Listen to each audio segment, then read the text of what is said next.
ठाकुर जी को बहुत प्रिय है महाराष्ट्र, क्योंकि ससुराल है, प्रथम पत्नी ही यहीं की है। तो महाराष्ट्र में बड़ी भक्ति है बंधुओं। और कहां तक कहें बताओ, जनाबाई के कंडे चोरी कर ले गया कोई। जनाबाई लड़ रही थी, कबीरदास को किसी ने कहा कि भैया महाराष्ट्र के एक बहुत बड़ी भक्त हैं जनाबाई, उनका दर्शन करो। तो कबीरदास सुनकर के महिमा जनाबाई से मिलने गए। पूछते हुए जा रहे थे जनाबाई कहां है, जनाबाई कहां है। उन्होंने कहा वो आगे गली में जो घर है वो जनाबाई का ही। जैसे ही पहुंचे तो किसी से पूछा जनाबाई कहां, बोले सामने जो कलेश कर रही है जनाबाई है, अपनी पड़ोसन से लड़ रही थी, ईंट हाथ में उठा रखी, बोले अभी तेरा सर फोड़ूं। कबीरदास खड़े, बोले ये जनाबाई है। बोले हाँ। बोले इनके तो हमने बड़ी महिमा सुनी, बड़ी भक्त हैं, बड़ी भक्तानी, और ये क्या यहां तो मारकाट मचा रखी है इन्होंने। ये कैसी भक्त, भक्त तो विवादों से दूर रहता है, ये कैसी भक्त विवाद कर रही हैं। कबीरदास बोले थोड़ी देर देखे तो सही भैया, सब जिनकी महिमा गाते हैं वो जनाबाई का ये कहीं ऐसा तो नहीं बाहरी रूप हो, अंदर कुछ और हो। किसी ने जाकर के जनाबाई को पकड़ा, बोले अरे बाई मर जाएगी वो, ऐसे मत करो। बोले नहीं, इसने मेरे कंडे चुराए कैसे। कबीरदास बोले बताओ, कंडे के पीछे लड़ रही है। कबीरदास गए, बोले प्रणाम, हमने आपकी बड़ी महिमा सुनी, आप बड़ी भक्त हो, पर आप कंडे के पीछे लड़ रही हो। अरे कंडे के पीछे भी कोई लड़ता, कंडा समझते हैं ना, क्या बोलते हैं आपके यहाँ, उपला। जय हो महाराष्ट्रियन। अमेरिका थोड़ा ही है तो भारतीय है। हाँ उपलो, हमारे ब्रिज में तो उपलो केम है। तो अब जो भी कहते हो, कबीरदास बोले कि आप कंडे के पीछे लड़ रही हो। जनाबाई बोली मेरे कंडे मेरे उपले साधारण नहीं है। जिसने चुराए थे वो बोली बताओ कंडों में क्या भेद, ये मेरे ये तेरे तेरे को कैसे पता तेरे कौन से। जनाबाई गई और कंडे उठा उठा करके सुने, बोले ये तेरा, ये भी तेरा, हाँ ये मेरा। कबीरदास बोले ऐसा क्या है भैया। बोले सुनो कान लगाओ। तो जैसे ही कबीरदास ने कान से कंडा लगाया तो विठ्ठल विठ्ठल विठ्ठल कंडे में से आवाज आ रही थी। जनाबाई बोली मेरा मेरा उपला गोबर का कीर्तन करता है, इसलिए वो साधारण नहीं है। तब कबीरदास को लगा ओ हो ये तो साधारण नहीं है, दंडवत प्रणाम किया। क्यों? ऐसी तत्पर भक्ति कि जनाबाई यदि जड़ वस्तु का भी स्पर्श कर देती हैं तो वो जड़ वस्तु से भी विठ्ठल विठ्ठल नाम उत्पन्न होता है। सोचो ऐसी जनाबाई यदि किसी चैतन्य व्यक्ति का स्पर्श कर दे तो उसके हृदय में तो साक्षात विठ्ठल प्रकट हो जाए। हम क्यों संतों को प्रणाम करते हैं, क्यों संतों के सन्मुख जाते हैं, ताकि उनकी दृष्टि हम पर पड़े तो उनके भजन के प्रभाव से हमारे हृदय में भी भक्ति उत्पन्न हो। इसलिए हम संतों को प्रणाम करते हैं। उनके पास जो भजन है उस भजन से थोड़ी कृपा हम पर भी हो, हमारा भी ध्यान ठाकुर जी की ओर जाए। लेकिन कोई ऐसा जनाबाई जैसा भक्त हो, वो तो हाथ मात्र रख दे, स्पर्श मात्र कर दे तो परम ठाकुर जी प्रकट हो जाए हृदय। ऐसी जनाबाई, ऐसे तुकाराम, ऐसे नामदेव, ऐसे ज्ञानेश्वर, उनकी भूमि है ये। छत्रपति शिवाजी महाराज की भूमि है ये।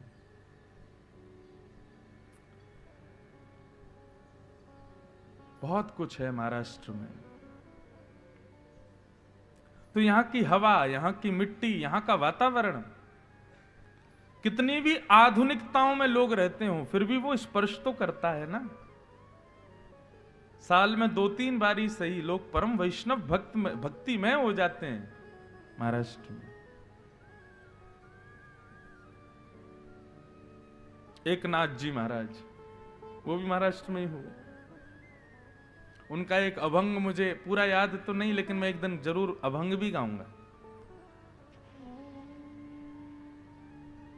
वो गाते हैं माझे माहेर पंढरी, मेरा मायका तो पंढरपुर है। एक नाथ जी गाते हैं। और कौन सा पंढरपुर? बोले जो चंद्रभागा के तट पर है। मेरे माता पिता रुक्मणी और विट्ठल हैं, मेरी बहन चंद्रभागा है। इस प्रकार से एक अभंग है एकनाथ जी का। बड़े सुंदर सुंदर भक्त हैं भैया महाराष्ट्र के, सबको स्पर्श करेंगे। तो ऐसी महाराष्ट्र की भूमि, जन्माद्यस्य यतोऽन्वयादितरतः। कल हमने भागवत में महात्म्य सुना, आज श्रीमद् भागवत के प्रथम स्कंद से प्रारंभ कर रहे हैं। श्रीमद् भागवत का प्रथम श्लोक, जन्माद्यस्य यतोऽन्वयादितरतः। इस पूरे श्लोक में संपूर्ण कृष्ण कथा है, संपूर्ण कृष्ण चरित्र एक ही श्लोक में विराजमान है।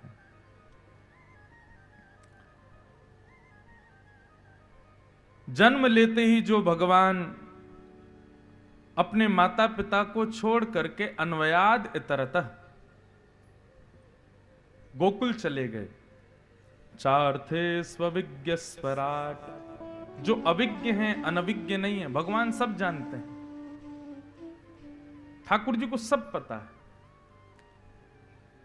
तो इसको कैसे घटाएंगे कृष्ण लीला में कि गोपियां कहां माखन चुराती, कहां माखन छुपाती हैं, कितने ऊंचे छींके पर रखती हैं, कैसे कमरों में छुपा देती हैं, ठाकुर जी को सब पता है। चार थे स्वविज्ञ स्वराट।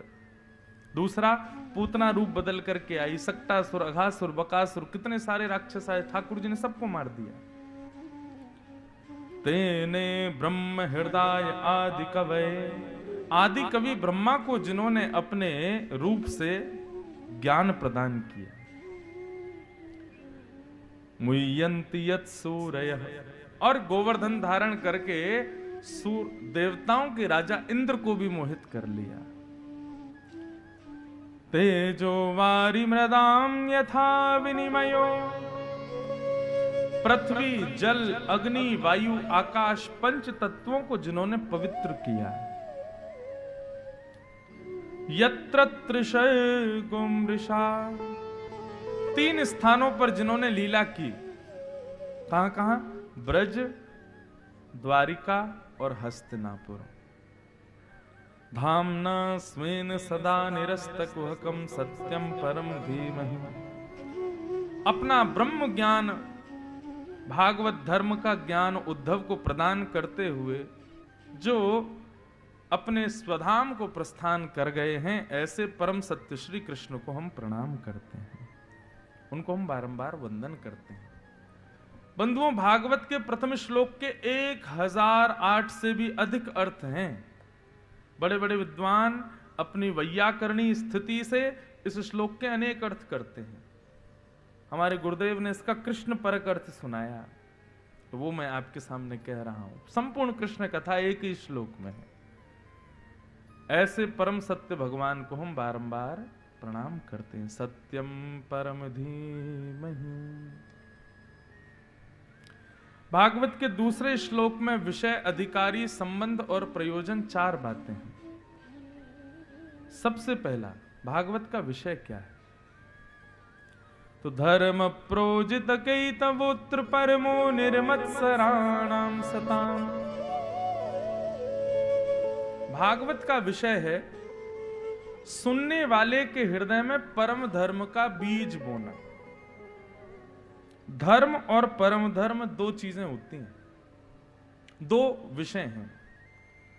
धर्म का अभिप्राय जब व्यक्ति अपने देह की पवित्रता के लिए कोई कर्म करता है तो उसको धर्म कहते हैं, परंतु अपने आत्मचिंतन के लिए जब कोई कर्म करता है तो उसको परम धर्म कहते हैं। आप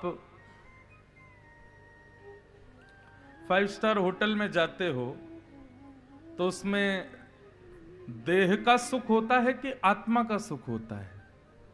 देह का। परंतु अभी आप इस कथा में बैठे हो, इस बैंक्वेट हॉल में बैठे हो, यहां देह का सुख है कि आत्मा का सुख है? आत्मा का। कैसे? आपको कैसे पता? क्योंकि देह का सुख जो होता है ना, उसमें कंफर्ट जोन देखा जाता है। देह को जहां कंफर्टेबल लगता हो हम वहां बैठेंगे, वैसे तो कंफर्ट जोन यहाँ पे भी कम नहीं है, एसी चल रहे हैं और ज्यादातर लोग कुर्सियों पर ही बैठे हैं, गिनती के लोग ही नीचे बैठे हैं बेचारे। चलो हो सकता है सबके घुटनों में दिक्कत हो, या फिर ऐसा भी कह सकते हैं कुर्सियां ही ज्यादा लगी हैं, नीचे बैठने की जगह भी कम है। लेकिन कंफर्ट जोन यहां पर भी कम नहीं है। लेकिन फिर भी एक चीज और है जिससे आपका कंफर्ट जोन नष्ट हो रहा है, वो ये कि आप 4 घंटे मौन बैठे हो, आप बोलोगे नहीं, आप दूसरे को सुन रहे हो। कल मैंने कहा था ना, गीता में भगवान कहते हैं संसार में 2 काम सबसे कठिन हैं अर्जुन। पहला काम बिना किसी की मदद के स्वयं अध्ययन करना, स्वयं पढ़ना, बिना किसी की सहायता लिए, थोड़ा कठिन होता है। और दूसरा कठिन काम बहुत देर तक शांत रह के किसी और को सुनना। तो जहां कहीं भी आप आत्मचिंतन करते हो और देह सुख का विचार नहीं करते, उसी स्थिति को कहते हैं परम धर्म। क्या कहते हैं? परम धर्म। श्रीमद् भागवत क्या करती है कि एक बार कथा सुनने वाले को बार बार परम धर्म करने की इच्छा प्रकट होती है। मतलब उसको फिर देह सुख मिले ऐसी इच्छा नहीं रहेगी, उसको बार बार लगेगा कि आत्म सुख ही मिले। कहने का अभिप्राय, बहुत ज्यादा कथा सुनने वाले लोग, बहुत ज्यादा कथा सत्संग प्रेमी लोग, उनको इससे मतलब नहीं कि दाल में नमक कम है, सही बात कह रहे हैं हम। उनको इससे मतलब नहीं कि सब्जी कैसी बनी है, उनको इससे मतलब नहीं कि रोटियां गर्म है कि ठंडी हैं। वो जैसी उनको जो प्राप्त हो जाएगा वो सब सेवन करेंगे, क्योंकि उनको देह सुख की ज्यादा इच्छा फिर रहती नहीं है। सुबह से मुंह फुलाए घूम रहे थे कोई, तो आपने जाके पूछा क्यों भैया इतने उदास क्यों हो? रात में एसी नहीं चला मेरा, रात भर सोया नहीं मैं। बोले पंखा तो चल रहा था। बोले पंखे में नींद कहां आती है? इसको क्या कहते हैं? देहाभिमान। क्या कहते हैं? देहाभिमान। परंतु जब व्यक्ति बहुत सत्संगी हो जाता है ना, तो वो देहाभिमान से शून्य होता चला जाता है। धीरे धीरे धीरे धीरे धीरे उसका जो देह का अभिमान है, जो कंफर्ट जोन्स हैं, जो उसकी व्यवस्थाएं हैं, वो बहुत कम व्यवस्थाओं में, सीमित स्थिति में भी प्रसन्न होने लग जाता है। ये सत्संग का प्रभाव होता है बंधुओं।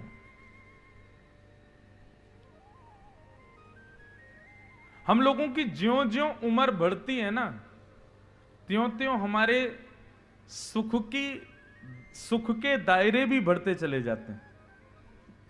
मैं कभी कभी अपनी कथा में कहा करता हूं, जितना छोटा बच्चा उतनी सस्ती खुशी, और जितना बड़ा बच्चा उतनी महंगी खुशी। 9 महीने के बालक को अगर रो रहा हो तो आप टॉफी भी नहीं, टॉफी का जो रैपर होता है ना, ऐसे चिर चिर चिर चिर करके उसके सामने धर दो, उसकी आवाज भर कर दो, वो उसी में ही शांत हो जाएगा।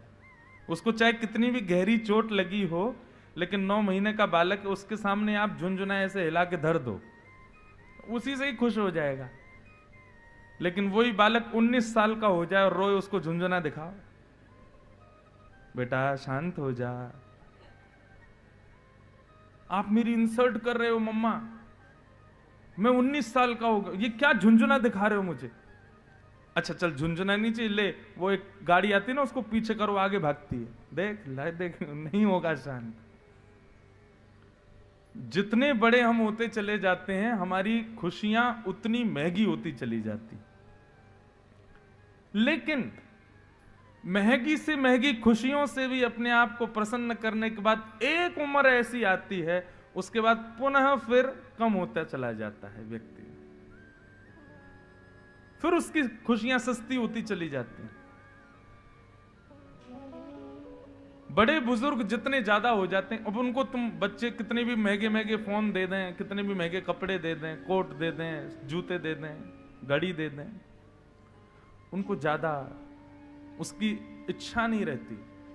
बंधुओं देखो, एक बात मेरी सुनिएगा, वृद्ध जब हम हो जाते हैं तब हमको विषयों से इतनी प्रसन्नता क्यों नहीं होती? क्योंकि हम इतना उपभोग कर चुके हैं, हमें पता चल जाता है कि कुछ भी कर लो एक समय आकर के नीरस ही लगेगा।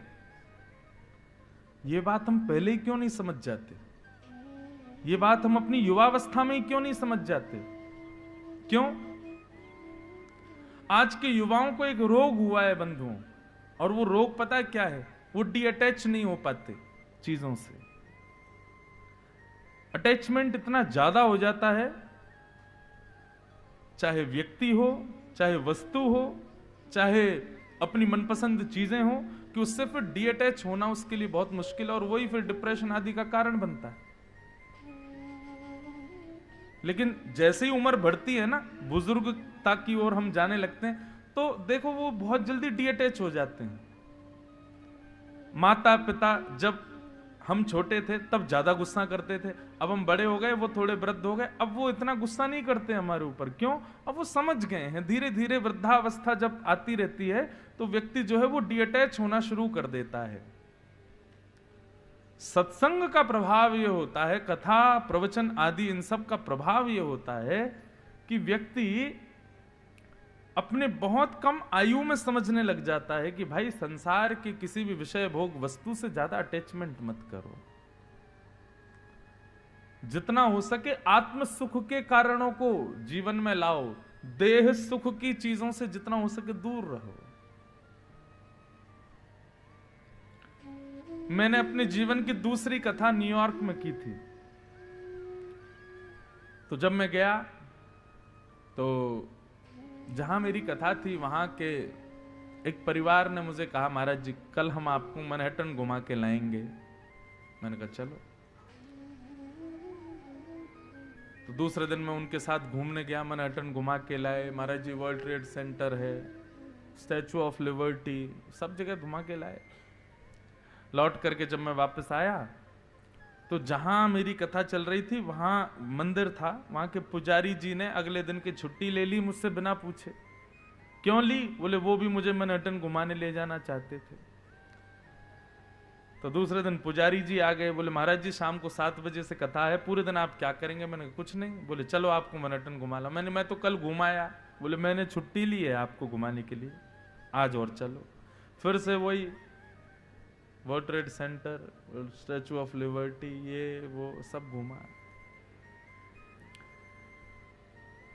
तीसरे दिन एक डॉक्टर साहब आए,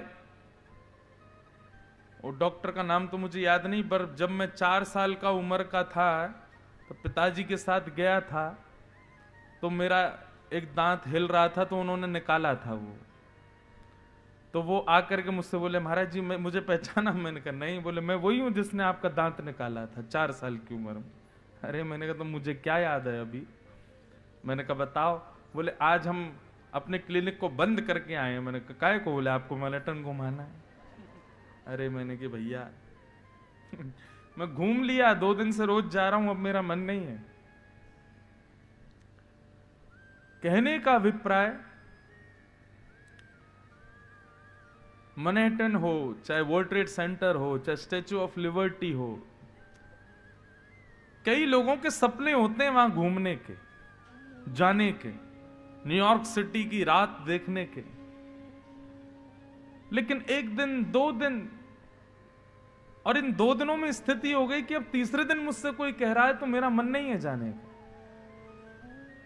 इसका मतलब क्या है? वस्तु संसार की कितनी भी श्रेष्ठ हो, उसका अति भोग जब आप करोगे तो उससे मिलने वाला सुख कम हो जाता है। बड़ा पाव अच्छा लगता है किसी को? कितने खा लोगे? 1 खा लोगे, 2 खा लोगे, 3 खा लोगे। ज्यादा कोई खिलाने का प्रयास करेगा तो वही अगर कोई 4 बड़ा पाव खा ले और उसके सामने कोई और बड़ा पाव खा, तो वो कहे मुझे मत दिखाओ, मुझे अजीब सा लग रहा है अंदर से, मेरे सामने खाओगे तो मेरे को जो है वमन की इच्छा होगी। होता है ना ऐसा? जो भोग वस्तु आपको इतना सुख देती है, उसकी अति हो जाने पर उसी से आपको दुख मिलने लग जाता है। ये इस बात का प्रमाण है कि सांसारिक विषय भोग वस्तु जो हैं उनका एक सीमित दायरा है, वो उससे ज्यादा आपको सुख नहीं दे सकती। तो फिर ये बात हम पहले ही क्यों नहीं समझ जाते कि उसकी तरफ हम अग्रसर ही ना हो। परम धर्म का मतलब ही यही है कि भागवत व्यक्ति को देह नहीं आत्म सुख के विषय का चिंतन कराना प्रारंभ कर देती है। इस सभागृह में 2-4 लोग ऐसे भी बैठे हैं जो मेरी लगभग कथाओं में जब भी मुंबई आता हूं तो मुझे दिखते हैं, आते हैं, और ऐसा नहीं वो आसपास से ही आ रहे हैं, बहुत दूर दूर से भी आ रहे हैं, 2-2 घंटे की ट्रेवल करके आ रहे हैं। क्यों आ रहे हैं? यहां पर ना तो मैं उनका नाम बोल रहा हूं, ना मैं उनको मंच पे बैठा रहा हूं, ना उनका बहुत ज्यादा सम्मान कर रहा हूं, फिर भी वो क्यों आ रहे हैं? क्यों? क्योंकि यहां देह सुख नहीं मिल रहा है, उनको आत्म सुख मिल रहा है। और देह सुख को सुख कहते हैं, आत्म सुख को आनंद कहते हैं। आनंद और सुख में यही अंतर है। जहां देह को प्रसन्नता मिले वो सुख है, लेकिन जहां आत्म सुख प्रकट हो उसको आनंद कहते हैं। और आनंद सांसारिक वस्तुओं से नहीं मिलता, कृष्ण नाम से मिलता है, कृष्ण कथा से मिलता है, कृष्ण दर्शन से मिलता है, कृष्ण भोग से मिलता है, कृष्ण प्रसाद से मिलता है, कृष्ण सुमिरन से मिलता है। और माफ कीजिए, जिसको एक बार आनंद आने लग गया ना, वो फिर सुख की स्थिति में नहीं जा पाएगा, वो सुख के काम को नहीं कर पाएगा।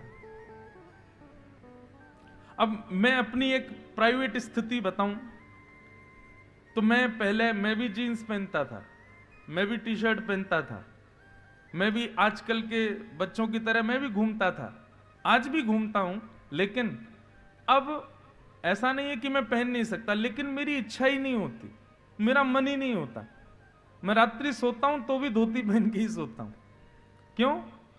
कई लोग, मेरे घर के लोग भी, मेरी उम्र के जो भाई बहन है वो लोग भी कहते हैं, अरे आप रात में पहन लिया करो, ट्राउजर पहन लिया करो, थोड़ा टी शर्ट में रहा करो, कोई दिक्कत थोड़ी। मैंने कहा मुझे कोई बांध नहीं रहा है, लेकिन मेरे मन से इच्छा नहीं होती। क्यों?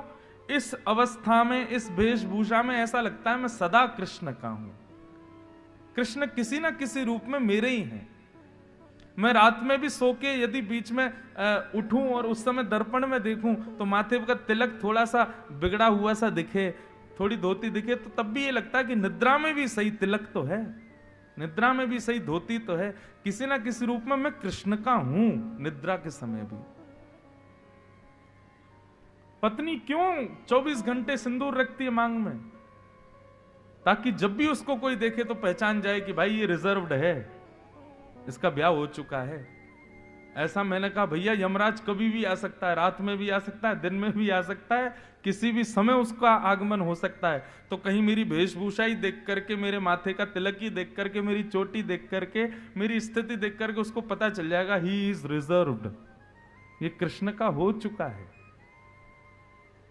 मैंने कहा यमराज पे इतना समय थोड़ी कि वो पूरा बायोडाटा देखे कि कितनी कथाएं कर ली, कितना भजन किया, कितना नाम जप लिया। ठीक है वो सब देखते तो हैं, पर फिर भी उसको कहीं ना कहीं से एक इंप्रेशन में ही पता चले ना कि हाँ ये ठाकुर जी का है, इसलिए धोती, इसलिए चोटी, इसलिए तिलक, इसलिए कंठी माला। इसको कहते हैं परम धर्म। ये धर्म नहीं है। परम धर्म में देह सुख की स्थिति नहीं है, आत्म सुख, आनंद। और वो आनंद मिलता है ठाकुर जी से संबंधी वस्तुओं में।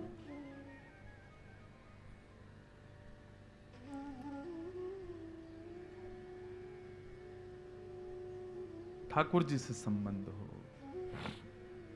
उस स्थिति में आनंद की प्राप्ति, उसी को कहते हैं परम धर्म। तो भागवत का विषय क्या है?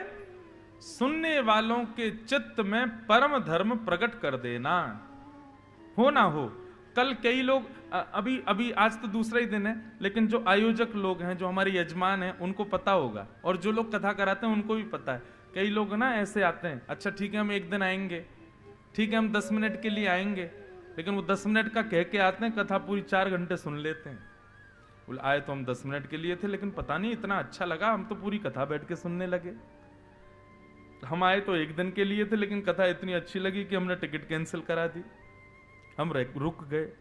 तो आत्म सुख ये आप देह सुख में नहीं कर सकते। देह को जहां सुख मिल रहा हो वहां आप फ्लाइट कैंसिल नहीं कर सकते, लेकिन आत्म सुख की बात आती है तो आप फ्लाइट कैंसिल कर देते हो, 100 के 100 काम छोड़ देते हो। यही भागवत का विषय है, व्यक्ति को बताना, समझाना कि देह सुख नहीं, आत्म सुख की क्रियाएं करो। आज सुबह हमारे यजमान और उनके सब परिवार के लोग आए, वो बता रहे थे, महाराज जी कल आपने जब कथा प्रारंभ की ना तो अधिक से बहुत सारे लोग भूखे थे, उन्होंने भोजन ही नहीं किया था, पर कथा 7 बजे तक चली और सब भूखे ही बैठे रहे, किसी कोई उठा नहीं, किसी के मन में भी इच्छा नहीं हो कि हम कुछ खा लें। क्यों? कथा में इतना आनंद आया कि सबको लगा कि चलो कथा सुन लेते हैं। बंधु, ये स्थिति आपकी नहीं है, ये यहां पर परीक्षित की भी हुई है। चौथा दिन जब कथा का हुआ तो परीक्षित को सुखदेव जी बोलते हैं कि परीक्षित, अच्छा आपकी हमारी कथा कैसी, 3 साढ़े 3 बजे शुरू हो रही है, 7 बजे पूरी हो जाएगी, लेकिन परीक्षित की कथा कैसी थी? 12 बजे शुरू होती और रात्रि 12 बजे, 24 घंटे कथा, 24 घंटे में एक दिन की कथा पूरी, फिर दूसरे दिन की कथा शुरू, फिर 24 घंटे में दूसरे दिन, 24 घंटे कथा चलती थी, दिन रात। 4 दिन जब बीत गए तब सुखदेव जी बोले, परीक्षित हम तो देखो ज्ञानी ध्यानी लोग हैं, हम लोगों को तो 1-1 महीना तक बिना आहार के रहने का अभ्यास है, लेकिन तुम तो राजा हो, 4 दिन हो गए, तुम एक आसन पर बैठे हो, तुमने जल तक नहीं पिया, चलो जाओ थोड़ी देर कुछ खा लो, कुछ पी लो। पता परीक्षित क्या बोले? पिबंतम त्वम मुखाम भोजम मच्युतम हरि कथामृतम। परीक्षित कहते हैं, भगवान आप ऐसी मुझे कथा सुना रहे हैं कि इस कथा के आगे यदि रोटी सब्जी जल पीने की इच्छा होए तो समझो कि हमने कथा सुनी ही नहीं।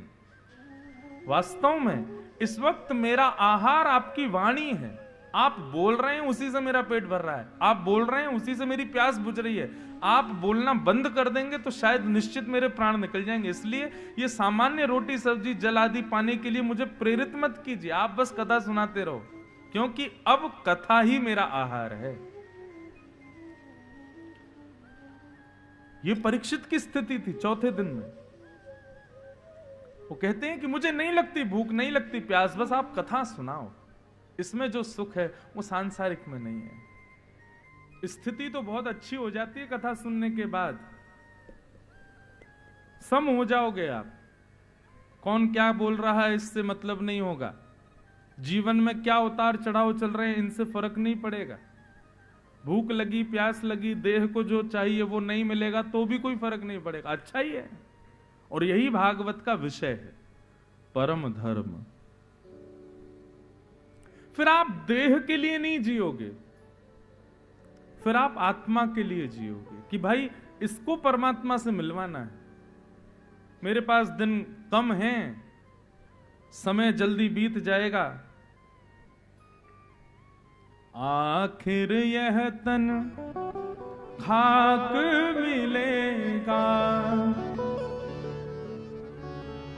कहां फिरत मगरूरी में। महंगे महंगे परफ्यूम लगा रहे हैं, बहुत सुंदर अपना मेकअप कर रहे हैं, चटकदार कपड़े पहन रहे हैं, महंगे महंगे हार पहन रहे हैं, लाखों की घड़ियां पहन रहे हैं, क्या कर लोगे इन सब से? मिलना तो एक दिन। 3 ही हमारी गति हैं, कृमि विट और भस्म। यदि पृथ्वी में गाड़ दिया तो कीड़े मकोड़े खा जाएंगे, जंगल में फेंक दिया तो जीव जंतु खा करके विष्ठा बना करके निकाल देंगे, और जला दिया तो राख। इसके अलावा चौथी कोई गति हो तो मुझे बताओ, नहीं है। ये 3 ही हमारी स्थिति। तो क्यों ना भैया जितने दिन रहे उतने दिन राम जी को खूब याद करो, ठाकुर जी को खूब स्मरण करो, खूब भजन करो, खूब ठाकुर जी के हो जाओ। सबके होके देख लिया, पिता माता भाई बंधु मित्र सखा सबके हो लिए, अब ठाकुर जी के हो जाओ, अब ठाकुर जी के हो लो। सबके तो हो लिए आप, सबसे मिला क्या? निराशा ही मिली, एक बार ठाकुर जी के होके देखो, निराशा नहीं मिलेगी।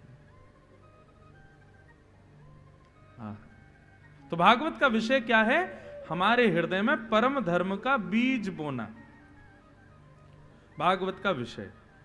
दूसरी बात, इस भागवत का अधिकारी कौन? बंधुओं देखो, अधिकारी जो यहां बताया गया ना, ये कोई नहीं होता, परंतु भागवत जी की शरण ग्रहण करने के बाद ऐसा व्यक्ति बन जरूर जाता है। कैसा? निर्मत्सराणाम सताम। भागवत का अधिकारी बताया गया उस व्यक्ति को जिसके हृदय में मात्सर्य दोष नहीं होता। मात्सर्य दोष मतलब दूसरे के सुख से मिलने वाला दुख। आजकल हम अपने दुख से कम दुखी हैं,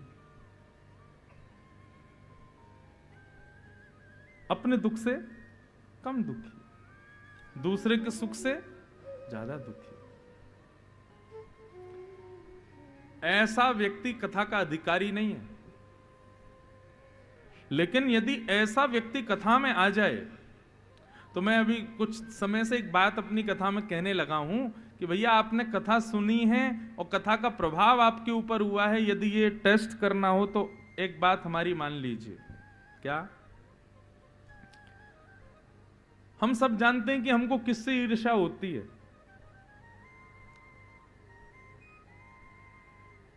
जिससे भी ईर्ष्या होती है, 7 दिन बाद कथा सुनने के पश्चात उस व्यक्ति को देखिएगा।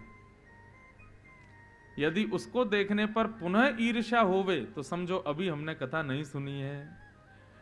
लेकिन 7 दिन बाद जब आप उसको देखो तो उसको देख करके ऐसा लगे कि भाई नहीं, अब इसमें थोड़ी अच्छाई तो है, भली ठीक है 2-4 कमियां फिर भी दिखें, लेकिन एक आध अच्छाई और दिख जाए। कहने का अभिप्राय, कथा जब आपको चुनती है ना, तो आप सब में गुण देखने लगते हो, दुर्गुण नहीं देखते। राक्षस और संत, इनमें अंतर क्या है?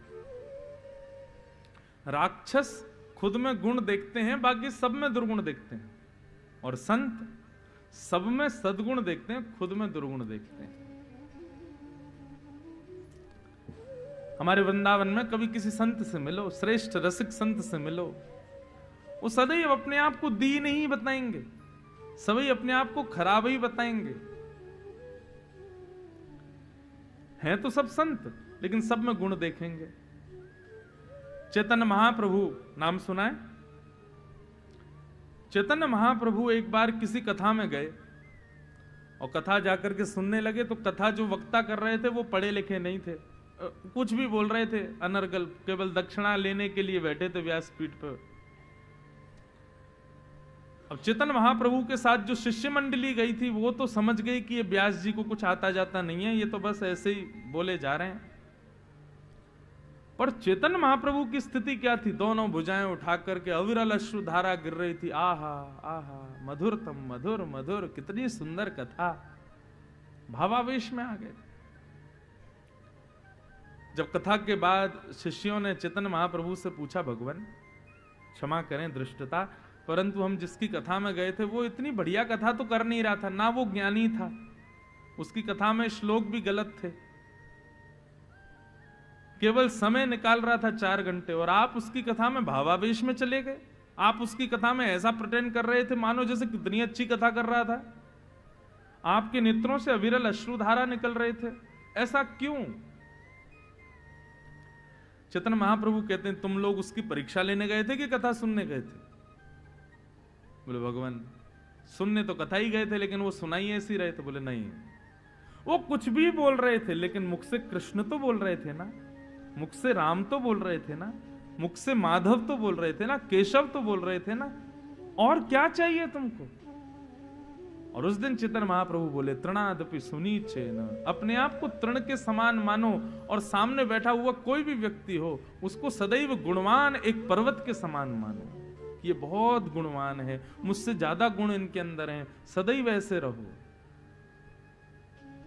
बंधुओं देखो, हम किसी को अपने से श्रेष्ठ मान लें ऐसा तो हो नहीं सकता, बहुत फैक्ट बात है। आप अपने से श्रेष्ठ किसी को नहीं मान सकते, पर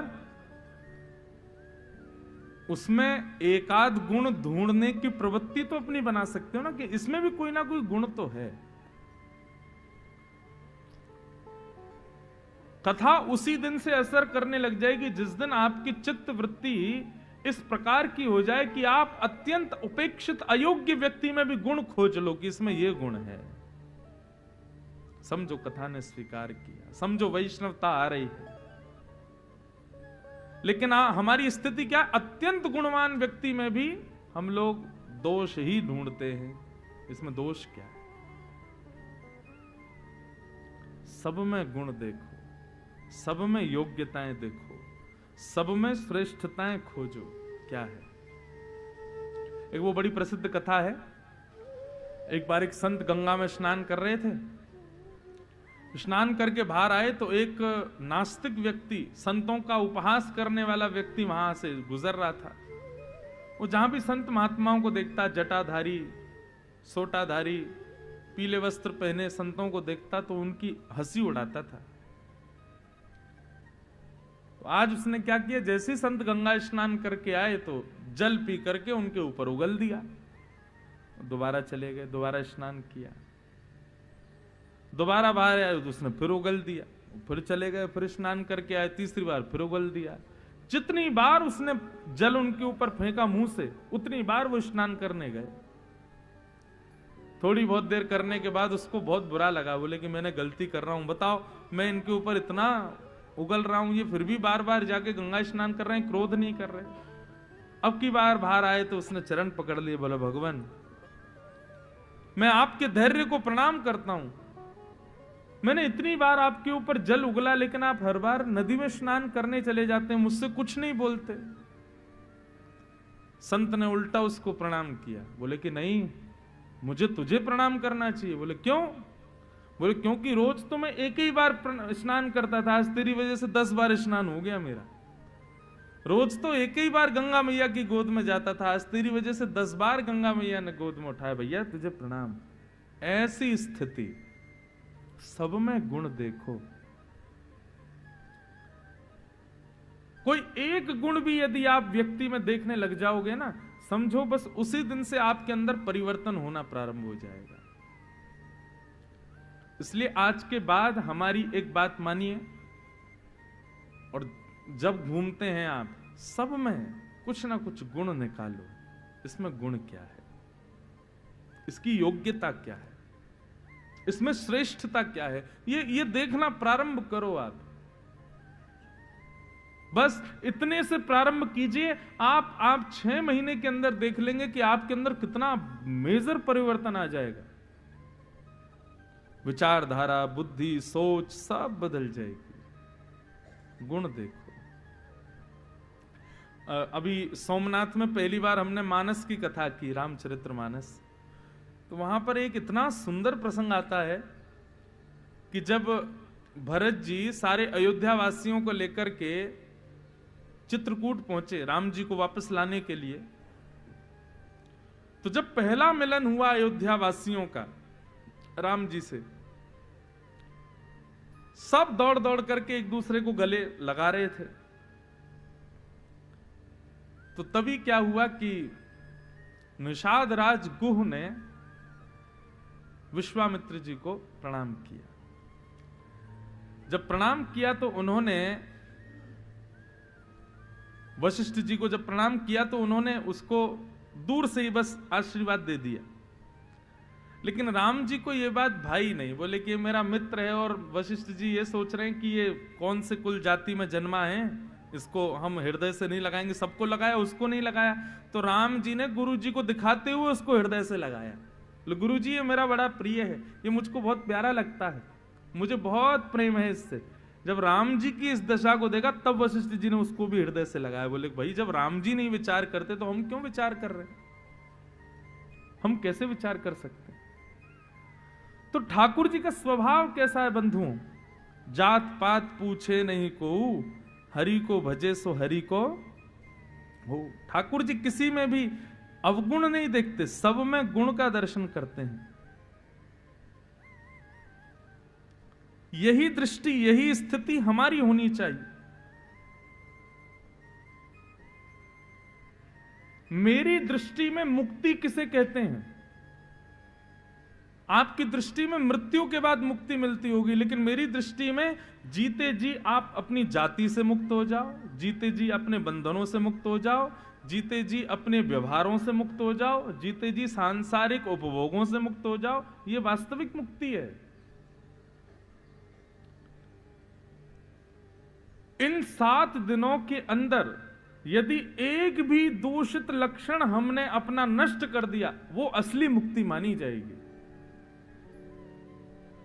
मुझे क्रोध बहुत आता है, एक एग्जाम्पल दे रहा हूं आप लोगों में से किसी का, और 7 दिन में आपने विचार किया कि भाई कथा सुन के अपना क्रोध कम करना है। आप सच बताएं, जिस दिन आपका क्रोध कम होगा ना, उसी दिन आप मुक्त हो गए।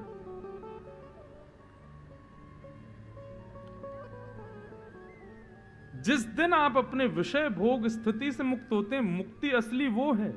मृत्यु से बाद में होना वो मुक्ति श्रेष्ठ नहीं, जीते जी मुक्त होना है। सब में गुण देखो।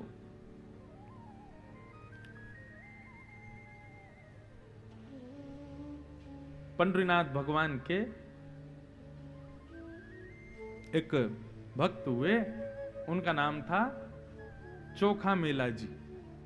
वो भी सदगृहस्थ थे, लेकिन एक ऊंची जाति में नहीं थे, एक निम्न जाति में उनका जन्म हुआ। बंधुओं, फिर एक बात कहूं, ये जात पात हम मानवों की है, ठाकुर जी के लिए नहीं है ये सब। ठाकुर जी इसका विचार भी नहीं करते। अभी जगन्नाथपुरी में कथा हुई तो वहां एक इतना सुंदर भाव हमारे हृदय में आया, मेरे मन में आया। ठाकुर जी इतने नियमों में क्यों रहते हैं? उनको पुजारी के अलावा कोई छुएगा नहीं, मंदिर में जो बनेगा वही प्रसाद पाएंगे, मुंह पर पट्टी बांध के भोग लगेगा वही पाएंगे, ऐसा बनाओगे वही पाएंगे। उसमें कई मंदिरों में जैसे निषेध होता है, टमाटर नहीं डालते, बैगन की वस्तु नहीं बनाते, मूली का प्रयोग नहीं करते, और अपरस में रहेंगे। कोई स्पर्श पुजारी को कर ले तो पुजारी सेवा में नहीं जाएगा। इतने नियम ठाकुर जी के मंदिर में। तो वहां मन में भाव आया कि भाई पूरे विश्व को मुक्त करने वाला खुद इतने नियमों में बंधा हुआ भगवान, इतने नियम कानून भगवान के लिए। तो मन में पता है क्या भाव आया कि ठाकुर जी इसलिए इतने नियमों में रहते हैं कि भैया कोई में सामर्थ हो तो अपनी प्रेम भक्ति से मेरा नियम तोड़वा के दिखाए। जिसने तुड़वा दिया, और तुड़वाए हैं, कितने भक्तों ने नियम तुड़वाए ठाकुर जी के। अब मुझे स्मृति में नहीं, तुकाराम जी का जाने नामदेव, जो मैं वो थोड़ा कंफ्यूजन रहता है दोनों में, पर एक इनमें से थे, वो दर्शन करने गए पंडरीनाथ भगवान का, तो अपनी पादुका कमर में ही बांध के ले गए। तुकाराम जी पादुका कमर में ही बांध के ले गए। क्यों? तुकाराम जी दर्शन करते थे पंडरीनाथ भगवान का, और दृष्टि रहती थी कोई मेरी चप्पल तो नहीं ले जाएगा, कोई उठा तो नहीं ले जाएगा। तुकाराम जी ने मन में विचार किया कि भाई इतना मन चप्पलों में जाता है, दूसरे दिन कमर में ही बांध ले गए। बोले अब ठीक है, यहीं बंधी रहेगी, इसमें मन और नहीं लगेगा। विट्ठल भगवान को देखने लगे तो किसी ने देख लिया कि ये चप्पल बांध के लाए हैं, तो शिकायत कर दी। तो पुजारियों ने थोड़ी उनकी सिकाई कर दी, निकाल दिया मंदिर से बाहर। वो चप्पल लेके आए हो भीतर मंदिर में। बाहर जाकर के तुकाराम जी रोने लगे, बोले नाथ मुझे आपका नियम नहीं तोड़ना था, आपका मंदिर अपवित्र नहीं करना था, मुझे तो अपने मन पर भरोसा नहीं। वो बार बार चप्पल का स्मरण करता था, इसलिए कमर में बांध के आ गया था भीतर। लेकिन कोई बात नहीं नाथ, अपराध हुआ है तो आज आपके दर्शन से मैं वंचित हूं। दूर बैठ करके जय जय राम कृष्ण हरि, जय जय राम कृष्ण हरि कीर्तन करने लगे। तो पंडरीनाथ भगवान के सामने लाखों भक्त खड़े थे, लेकिन पंडरीनाथ भगवान ने पूरे मंदिर को उस तरफ मोड़ दिया जहां तुकाराम जी बैठे थे, नियम तोड़ दिया। हमारे राधा रमण जी पहले शालिग्राम शिला के रूप में थे, लेकिन गोपाल भट्ट गोस्वामी के लिए त्रिभंग लली ठाकुर जी बन के खड़े हो गए, नियम तोड़ दिया।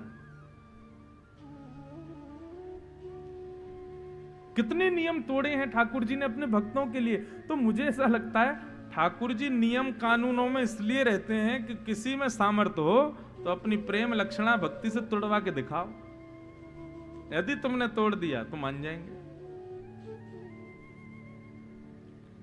इस पे कोई अतिशयुक्ति मत कर बैठना आप लोग। नियम तोड़वाने का मतलब बताऊं? आपके ठाकुर जी यूं ही बैठे रहते हैं 24 घंटा, लड्डू गोपाल। उनसे कहो ठाकुर जी इतनी भक्ति करो, इतना प्रेम लड़ाओ लाल जी से कि कहो देना वो सुबह सुबह जब आप ठाकुर जी को उठाओ तो ठाकुर जी दोनों हाथ ऐसे कमर पर धरे मिल जाएं, तब समझो नियम टूटा। ठाकुर जी ने अपना नियम तोड़ दिया।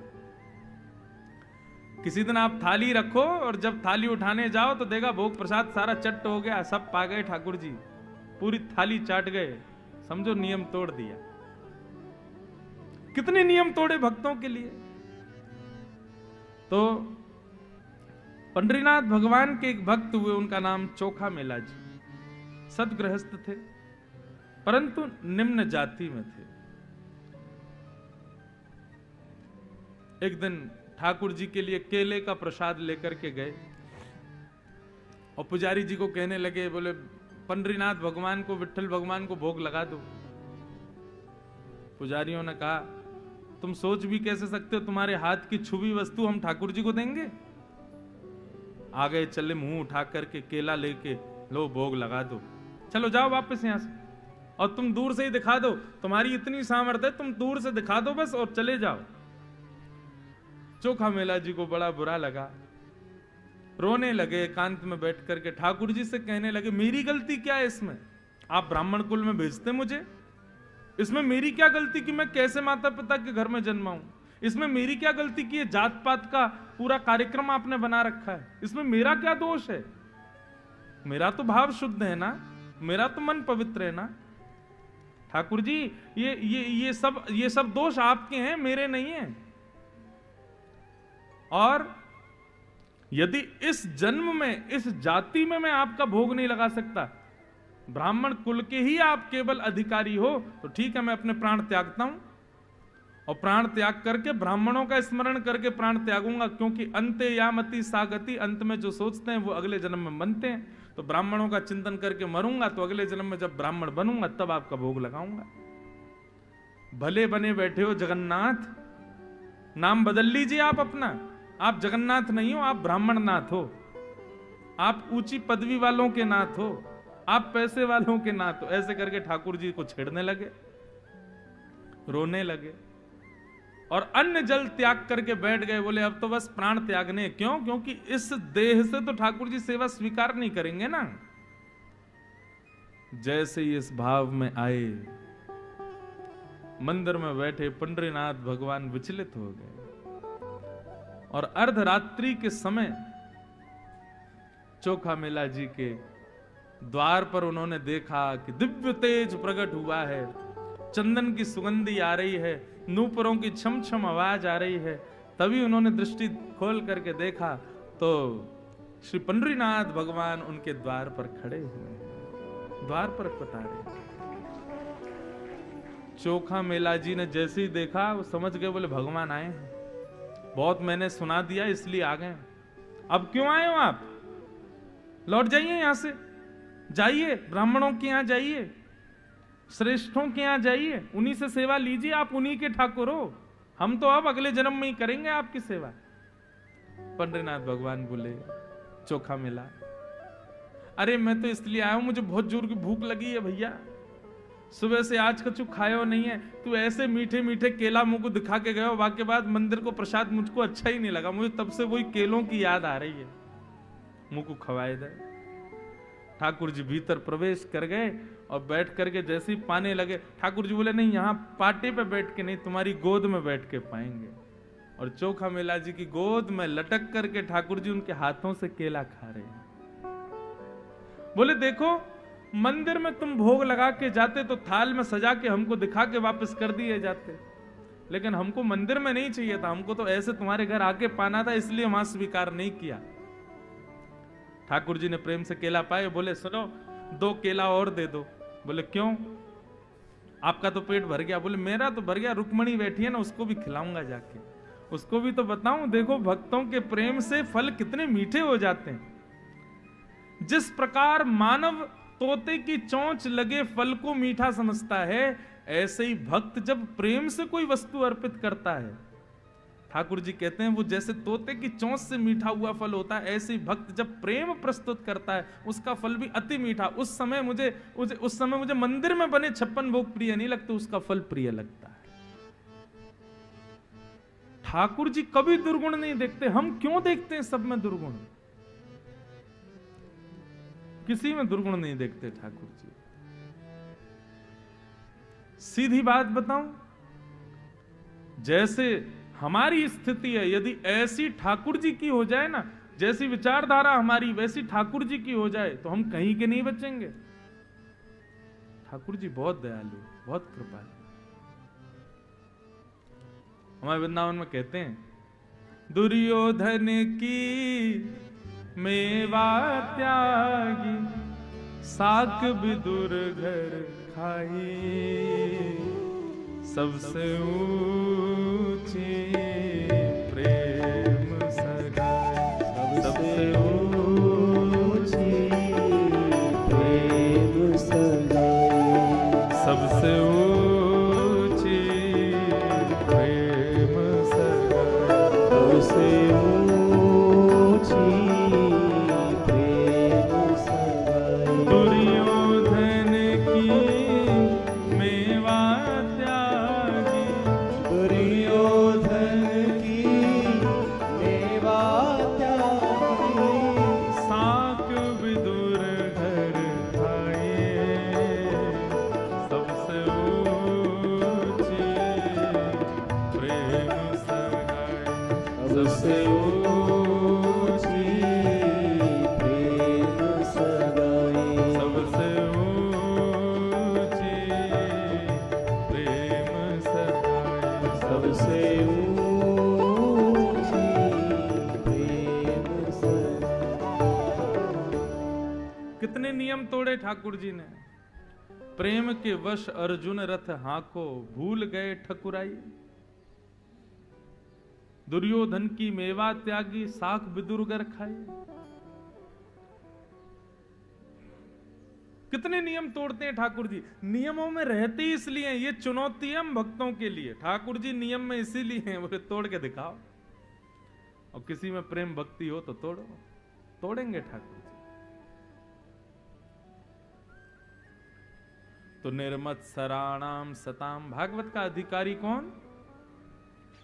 जिसके हृदय में मात्सर्य दोष नहीं है, दूसरे की उपलब्धियों से जो कभी दुखी हो जाता हो, ऐसे व्यक्ति को कथा का अधिकार नहीं। दूसरे की उपलब्धियों में और प्रसन्न होता हो, ऐसे व्यक्ति को भगवत सेवा का अधिकार, भगवत कथा का अधिकार। इस प्रकार वैद्यम वास्तवमत्र वस्तु शिवदम तापत्रयोन्मूलनम, श्रीमद्भागवते महामुनि कृते किंबा परैरीश्वरः, सद्यो हृद्यवरुध्यते त्रिकृतिभिः शुश्रूषुभिस्तत्क्षणात्। इस प्रकार भागवत का मंगलाचरण हुआ। 3 श्लोकों में मंगलाचरण गाया। निगम कल्प तरोर गलितम फलम सुखमुखादमृतद्रव संयुतम, पिबत भागवतम रसमालयम मुहुर्हो रसिका भुविभावुका।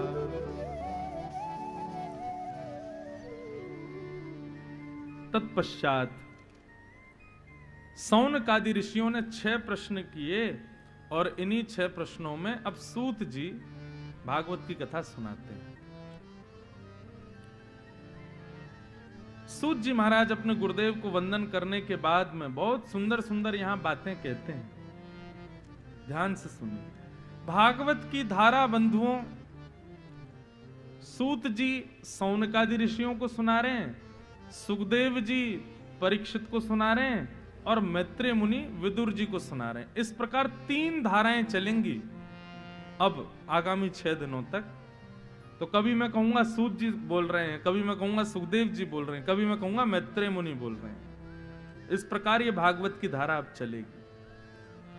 तो सूत जी सौनकादि ऋषियों को सुनाते हुए कह रहे हैं, सवै पुंसां यतो धर्म सवै पुंसां परो धर्मो यतो भक्ति अदोक्षजे अहैतुक्य प्रतिहता ययात्मा संप्रसीदति। सूत जी कहते हैं प्रत्येक मानव का परम धर्म है भगवान की अहैतुकी भक्ति। बंधुओं, अभी हम क्या करते हैं पता है? अभी केवल भक्ति, और उस भक्ति के पीछे हमारी कामना क्या है कि ठाकुर जी हमको खुश रखें, ठाकुर जी हमारी सब भली भली करें, ठाकुर जी हमारे साथ कुछ भी बुरा ना करें, हमारे सारे काम बने रहें। ऐसी हमारी भक्ति है, आकांक्षा युक्त भक्ति हम करते हैं। एक प्रकार से वही ठाकुर जी एटीएम मशीन है, कृपा रूपी भक्ति रूपी, उसमें कार्ड लगा करके हम चाहते हैं कि ठाकुर जी उसके बाद हमको सुख ही सुख दें, भला ही भला करें बस हमारा। ऐसी भक्ति हमारी। लेकिन भक्ति कैसी हो? अहैतुकी भक्ति। अहैतुकी भक्ति कैसी होती है? जैसे राखो तैसे रहूं, जानत हो सब दुख सब जन के, मुख से कछु न के। सूरदास जी कहते हैं जैसे राखो तैसे रहो। आप जैसे रखोगे नाथ, हम वैसे रहें। इसको कहते हैं अहैतुकी भक्ति। क्या कहते हैं? जोर से बोलो, अहैतुकी भक्ति। ठाकुर जी जो प्रस्तुत कर दें उसको प्रसाद मान करके स्वीकार करें। जैसी स्थिति बन जाए उसको स्वीकार करें, जो परिस्थिति हो उसको स्वीकार करें। भगवत कृपा प्रसाद है ये जीवन मेरा, ऐसा मानकर के जो जिए उसको कहते हैं अहैतुकी भक्ति।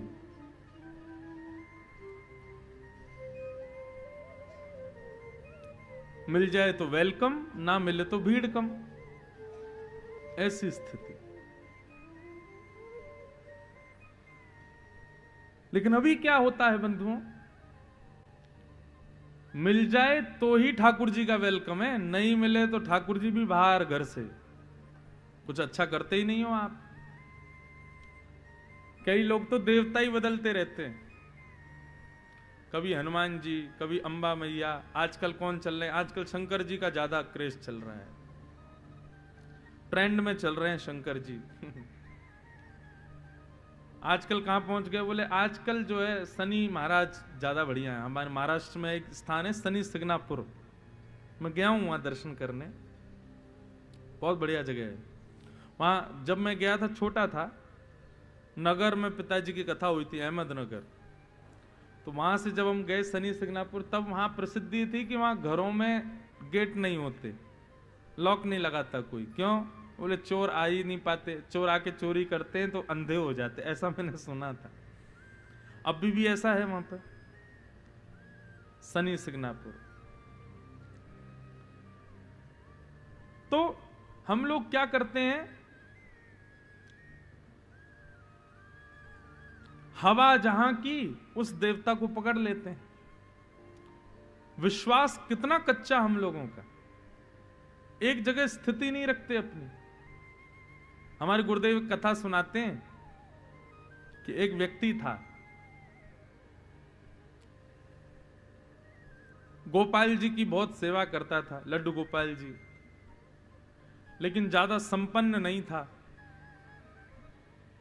और उसका एक मित्र था, वो करोड़पति, और वो शंकर जी की आराधना करता था। एक दिन दोनों मिले तो उसने कहा, भाई तुम इतने सालों से पूजा अर्चना सब करते आए हो, लेकिन तुम्हारी स्थिति दिन ब दिन कम ही होती जा रही, बढ़ तो रही नहीं है।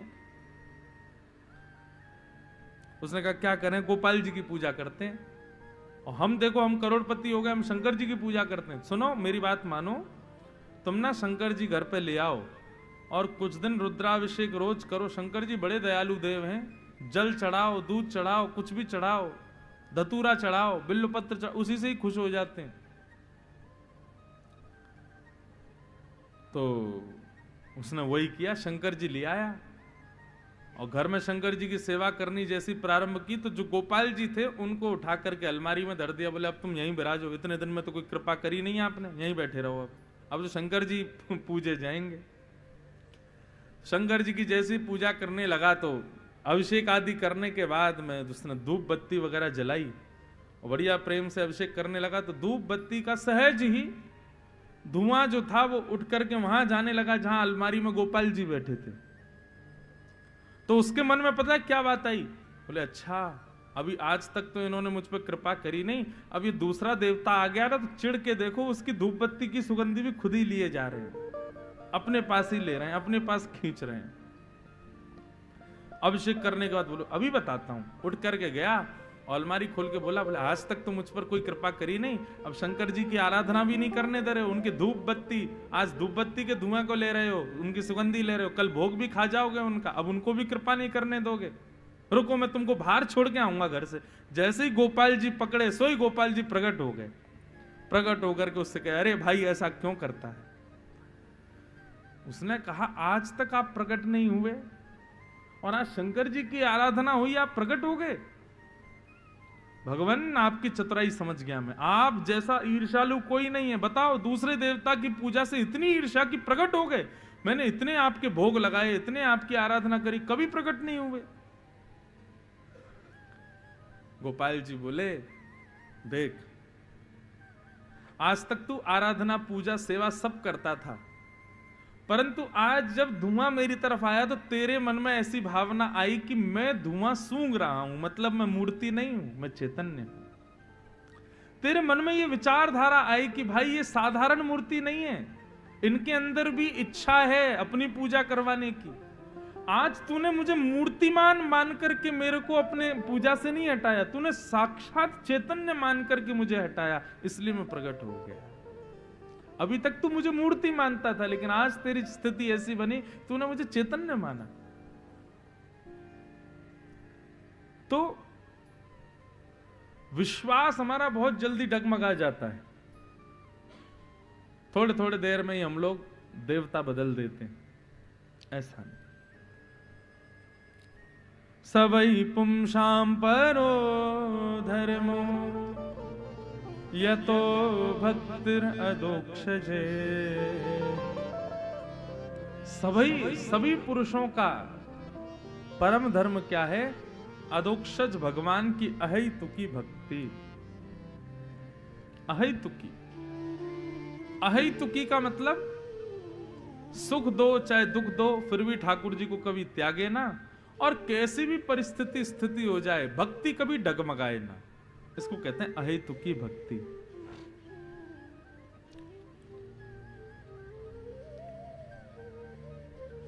महाराष्ट्र के एक भक्त हुए, उनका नाम था गणपत, और जैसा नाम था उसी देवता के वो भक्त थे। किनके? गणपति जी के। उनका नाम था गणपत भट्ट। उड़ीसा में उनके कुछ रिश्तेदार रहते थे। एक बार उड़ीसा गए, उड़ीसा जैसे गए तो उड़ीसा के वो लोग उनको लेके जगन्नाथपुरी चले गए। जगन्नाथपुरी जैसे ही गए तो जगन्नाथपुरी जाकर के सबने कहा चलो भाई श्री मंदिर में तुमको दर्शन करके लाएं जगन्नाथ भगवान का। उन्होंने पूछा कौन है जगन्नाथ भगवान? बोले जगन्नाथ भगवान साक्षात श्री कृष्ण का स्वरूप है, श्री कृष्ण का ही जगन्नाथ भेष है।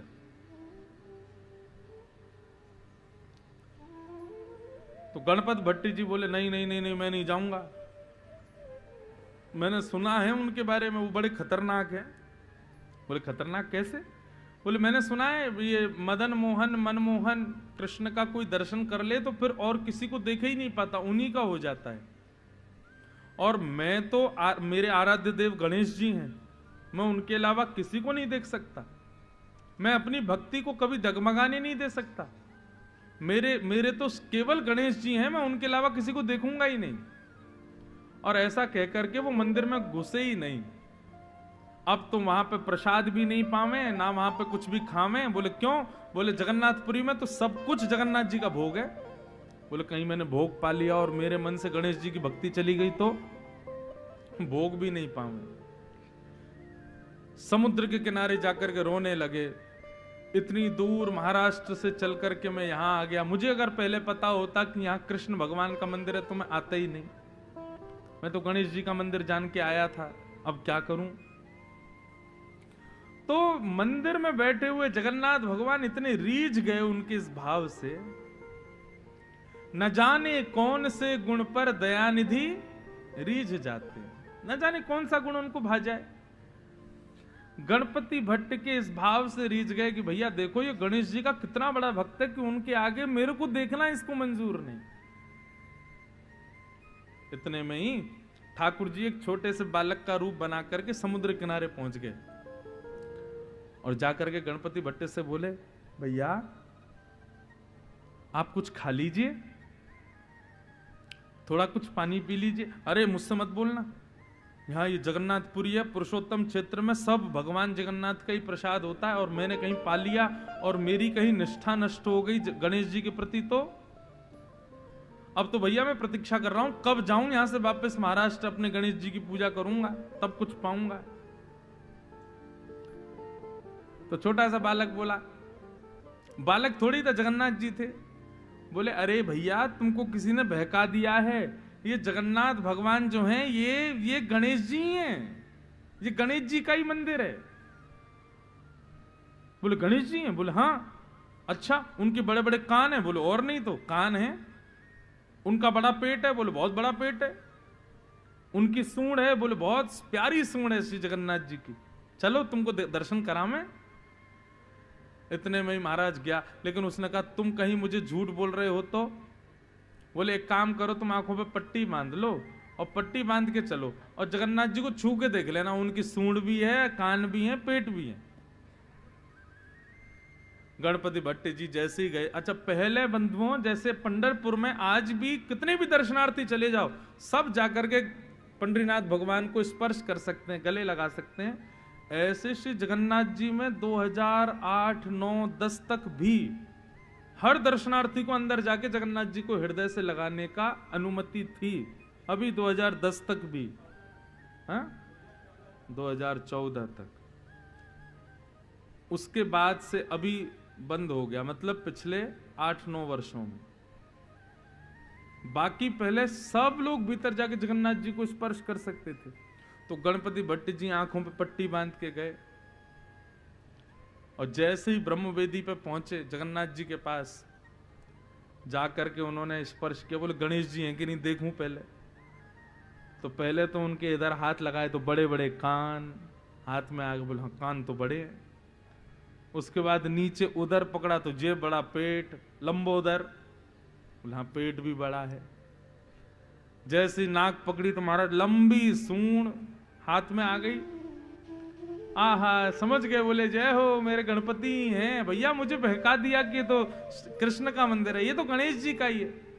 जैसे ही प्रणाम किया तो जगन्नाथ भगवान ने अपनी सूंड से उनके सिर को ऐसे ऐसे और कर दिया, तो समझ गए, बोले अरे ये तो गणेश जी है।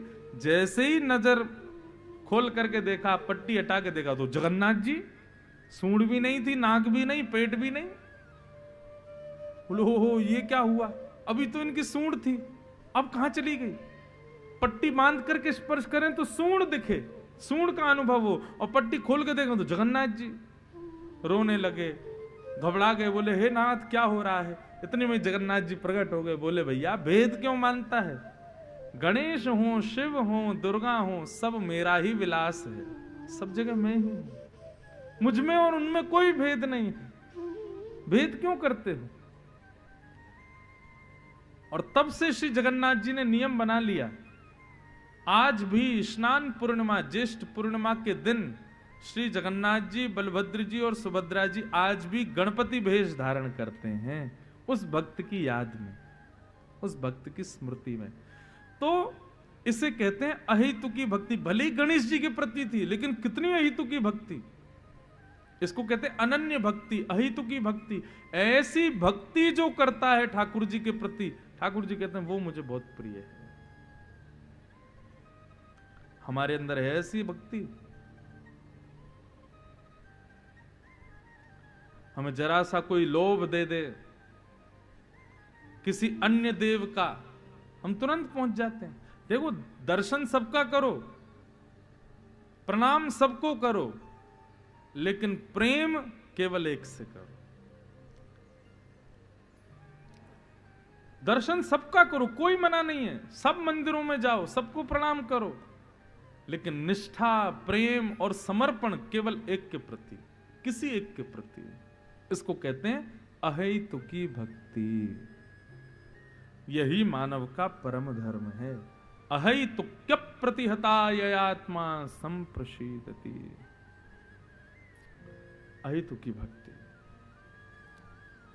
सूत जी महाराज प्रवचन कर रहे थे। धर्मस्वनिष्ठितः पुंसाम् विश्वक्सेन कथासु यः नोत्पादयेदधिरतिं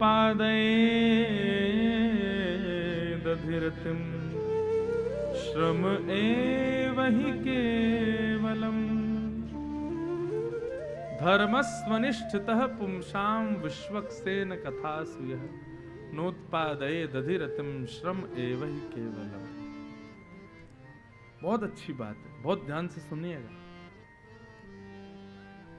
सूत जी महाराज कहते हैं हमारी भक्ति, हमारा अनुष्ठान, हमारे द्वारा की गई भगवत सेवा, उससे ठाकुर जी प्रसन्न हैं कि नहीं, ये कैसे जाने? ये कैसे पता चले कि ठाकुर जी हमारी भक्ति से प्रसन्न हैं? आपने बद्रीनाथ की यात्रा की, रामेश्वरम की यात्रा की, पंडरीनाथ भगवान का दर्शन किया, सिद्धिविनायक भगवान को दूर्बा चढ़ाई, नासिक के त्र्यंबकेश्वर में जाके विल्लपत्र चढ़ाया, इन सब से ठाकुर जी राजी हैं, ये आपको कैसे पता चले? क्योंकि सेवा करने वाले लाखों भक्त जाते हैं, लेकिन आपसे ठाकुर जी प्रसन्न है, ये कैसे पता चले? तब यहां पर सूत जी कहते हैं नोत्पादये दधिरतिम श्रम एव हि केवलम धर्मस्वनिष्ठितः पुंसां विश्वक्सेन कथासु यः। कहीं प्रवचन चल रहा हो, कथा चल रही हो, कोई सत्संग चल रहा हो, वहां जाकर बैठ करके देखना। यदि 4 घंटे में आपका मन विचलित ना हो, आपका तन विचलित ना हो, आपकी बुद्धि विचलित ना हो, सांसारिक वस्तु सेवन की इच्छा प्रकट ना हो, तो समझना आपके द्वारा किए गए भक्ति, अनुष्ठान, व्रत, नियम सब से ठाकुर जी प्रसन्न हैं। और यदि बार बार मन विचलित हो रहा है, थोड़ा पानी पियाएं बाहर जाके, यजमानों से कह रहे हैं, बोले सुनो एक चाय की स्टॉल और लगवा दो बाहर, बीच में महाराज जी भजन कीर्तन करें तो थोड़ी चाय पी लें। एक जगह मेरी कथा होनी थी, हुई कथा तो, लेकिन जो आयोजक थे वो मुझसे क्या बोले, महाराज जी ऐसा कर ले। मैंने कहा क्या? 2 से 5 कथा। मैंने कहा जी, फिर? बोले 5 से 5:30 हाई टी, और फिर मैंने कहा 5:45 बजे से, फिर बोले 5:45 बजे से 7:30 फिर कथा। मैंने कहा जय हो। मैंने हाई टी, बीच में आपको वो चाहिए, चाय चाहिए, टोस्ट चाहिए, पूड़ी कचौड़ी चाहिए, मैंने कथा क्यों सुन रहे हो? फिर कथा में एक बार विराजमान होने के बाद में आपकी चित्त वृत्ति बिल्कुल निरपेक्ष हो जाए, निर्वैर हो जाए, निष्काम हो जाए। किसी का सत्संग सुनते समय, किसी ऐसी सभा में बैठते समय जहां पर भगवत गुणानुवाद चल रहा हो, आप सुध-बुध खो बैठो। आप भूल जाओ कि 4 घंटे कब हो गए, आप भूल जाओ कि मेरे सिर में दर्द था या मैं किसी पीड़ा से पीड़ित हूं, तो समझो आपका व्रत, आपका नियम, आपका अनुष्ठान, आपकी समस्त क्रिया ठाकुर जी स्वीकार करते हैं।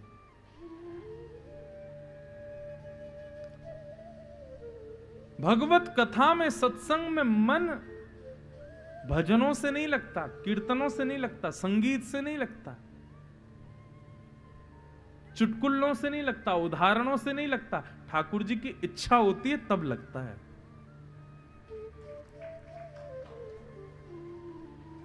जोर से ही बजाओ जब बजाइए तो। हाँ, 2-4 झोंके ले रहे थे, उठ गए वो, और ये कुछ हुआ। और आश्चर्य तो ये उठ करके वो भी ताली बजा रहे। हाँ, बहुत बढ़िया, सही कह रहे हैं महाराज जी।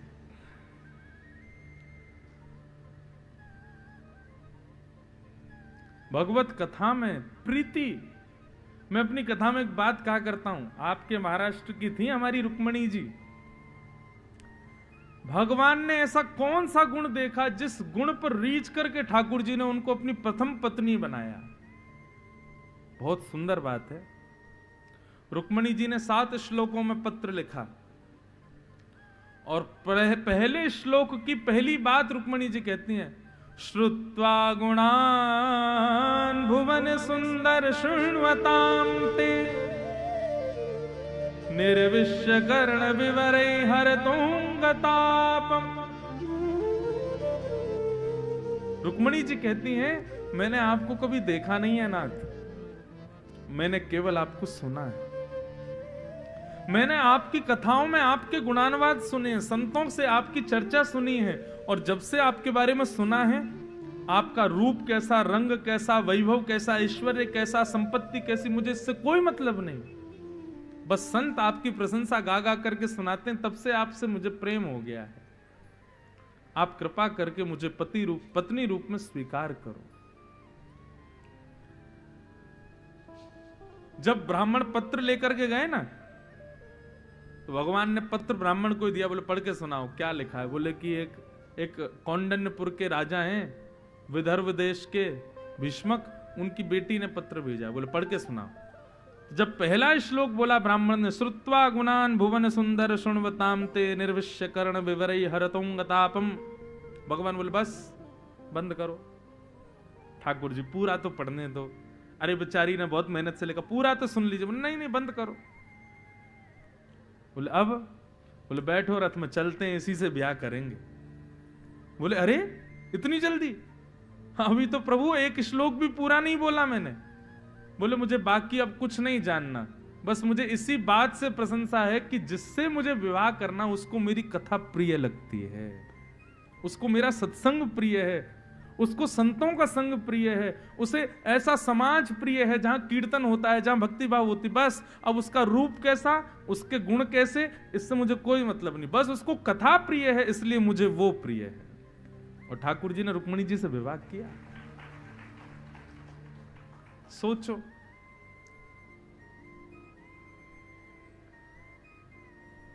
अच्छा, भगवान के अति प्रिय 3 लोगों को लीजिए, और तीनों का विशिष्ट गुण क्या है यह विचार कीजिए। पहला अभी हमने सुना, कौन, किसका नाम सुना अभी? रुक्मणी, भगवान की पत्नी। दूसरा लीजिए, कौन? हनुमान जी। प्रभु चरित्र सुन वे को रसिया, राम लखन सीता मन बसिया। हनुमान जी अति प्रिय हैं श्री राम जी को, लेकिन हनुमान जी को क्या प्रिय है? राम जी यदि दर्शन दे रहे हैं बगल वाले सभागृह में, और इस सभागृह में यदि कथा हो रही है, तो हनुमान जी वहां नहीं बैठे होंगे, हनुमान जी कथा में ही बैठे होंगे। राम जी कहते हैं बगल वाले सभागृह में हम साक्षात बैठे, वहीं आ जाओ। बोले नहीं प्रभु, आपका दर्शन करते हैं ना तो आप केवल दो पुतलियों को ही दिखाई देते हो, आंखों को, लेकिन आपकी कथा ऐसी कि आंख तो बंद हो जाती, पर रोम रोम को आप दिखाई देते हो। इसलिए नाथ आपके दर्शन से भी ज्यादा आनंद आपकी कथा में आता है। इसलिए हनुमान जी ठाकुर जी को प्रिय हैं।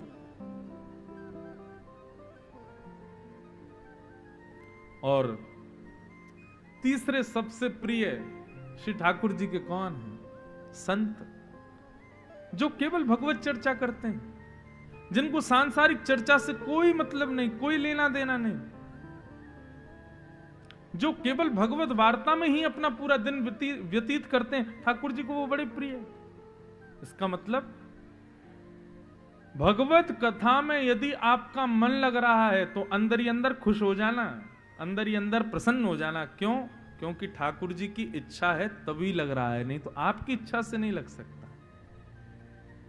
आपकी इच्छा से आप भगवत कथा में प्रीति नहीं बढ़ा सकते। कई बार कई लोग सोचते हैं हमने आज तक कथा नहीं सुनी, अब सुन के देखते हैं, और वो जब कथा में आते हैं तो नहीं लग पाता मन। क्यों? बोलो कोशिश तो बहुत कर रहे हैं लेकिन फिर भी नहीं लग रहा। इसका मतलब क्या? ठाकुर जी की इच्छा नहीं है। एक हमारे बड़े प्रेमी हैं, उनके यहां जब कथा हुई ना तो उनका एक नियम था, बड़ा प्यारा नियम था, लेकिन नियम था, क्या नियम था? वो बैठ के कथा नहीं सुनते थे, खड़े खड़े कथा सुनते थे। तो एक दिन हो गया, 2 दिन, मुख्य यजमान खड़े होके कथा सुनते थे, किनारे में खड़े होके, और वहां से कथा सुनते। 1 दिन 2 दिन 3 दिन बाद मैंने उनसे पूछा, मैंने कहा आप बैठते क्यों नहीं हो? बोले महाराज जी मैं बैठूंगा तो मुझे नींद आ जाएगी, इसलिए मैं खड़ा खड़ा कथा सुनता हूं ताकि नींद नहीं आवे। और अब उनकी स्थिति हो गई, अब वो आते हैं मेरी कथाओं में, अब वो बैठ के कथा सुनते हैं लेकिन उनको नींद नहीं आती। ठाकुर जी ने उनका वो नियम तोड़वा दिया, उनको बैठते ही जो नींद आती थी अब नहीं आती, अब वो खूब बैठ के कथा सुनते हैं, 4-4 घंटे उनको नींद ही नहीं आती। क्यों? क्योंकि ठाकुर जी उनसे प्रसन्न हो गए, इसलिए भगवत कथा में, भगवत सेवा में उनका मन लगने लगा। आपकी इच्छा स्वेच्छा से ये संभव नहीं है, ठाकुर जी की कृपा से ही ये संभव है।